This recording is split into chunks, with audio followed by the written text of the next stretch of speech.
I'd like to conclude this section on render order exceptions by showing you one more case where the way After Effects renders layers may not be exactly what you expected. I've opened up the composition, compond effects.mp4, and I'm going to open up the one comp compound effects starter. Here we have a pulley and a background layer.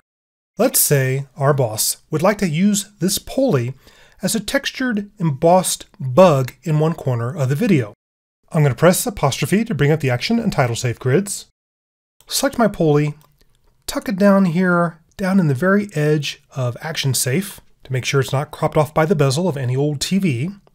Type S for scale, scale down a little bit, and position it. And you can do this to taste. I'm going to go ahead and make it fairly innocuous and put it down here in the corner like that. And just for good measure, I'm going to add an animation preset to it called Rotate Over Time. This is a behavior that automatically rotates a layer as time marches on.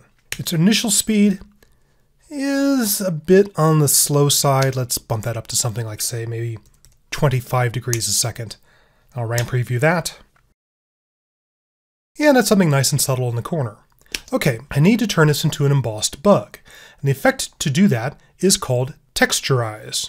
I'm going to select the layer that's going to get the embossing, the background layer, and then apply Effect, Stylize, Texturize. Now, Texturize is what's known as a compound effect. It's an effect you apply to one layer, but which looks at another layer for information on what to do, how to process the layer it's been applied to. Compound blur and displacement map are other examples of compound effects. In this case, I want to texturize my background layer based on the pulley layer. So I'll select that in the pop-up, and I don't get the result I expect at all. Now, what are my choices here? I've got light direction, that doesn't give me what I want. Contrast doesn't give me what I want. Oh, texture placement, that must be it. You must be thinking to yourself, stretch texture to fit? Nope. Center texture? No. Okay, it's time to stop just clicking around and understand what After Effects is doing underneath the hood.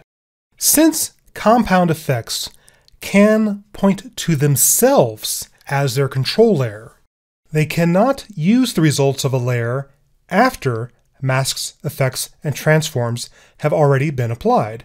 Otherwise, you get into what's known as a deadly embrace. You'd have an effect that can't process until you see the result of your own effect. Therefore, what After Effects does for compound effects is it looks at the control layer before any masks, effects, or transforms have been applied. It looks at the layer in its original state. And if you want to know what the layer in its original state looks like, double-click it to open it up in its layer panel. That's what it looks like, and that's not what we want. What we want is this scaled, repositioned, and animated layer. Okay, there's two important rules to know whenever you work with compound effects.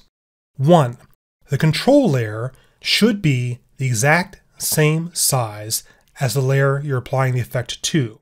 That way, there's no recalculation of trying to match up one layer's dimensions to another layer's dimensions. If they're the same, it's a one-for-one match. Two, any effects, masks, transformations, including animation, that you want happening to the control layer must happen in a pre-comp before you get to this composition where the layer is looked at in its original state. In this case, a pre-comp layer's original state is after all the calculations have taken place in the pre-comp. So, I will select my pulley, right-click, choose Pre-compose, and go for the Move All Attributes option. That's going to move my effect, my transformations, anything else I've done to this layer into the pre-comp. It also creates a composition the same size as this source comp, and this source comp happens to be the same size as my background layer. It's important that this pre-comp end up the same size as the layer getting the compound effect.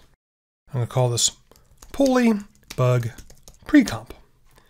Click OK. All right, things look a little bit more promising now. I'm going to press apostrophe to turn off the action and title safe. And next, I'm going to turn off the video switch, the visibility for my bug pre-comp. I don't need to see it. I just want to see the result of its effect on my main layer. And there is the final effect.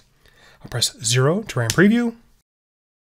And now I have a nice animated bug in exactly the place I want it to be, the right size, the right animation, affecting the layer in my main comp. So again, those two rules are, the control layer should be the same size, and any processing has to take place in a pre-comp.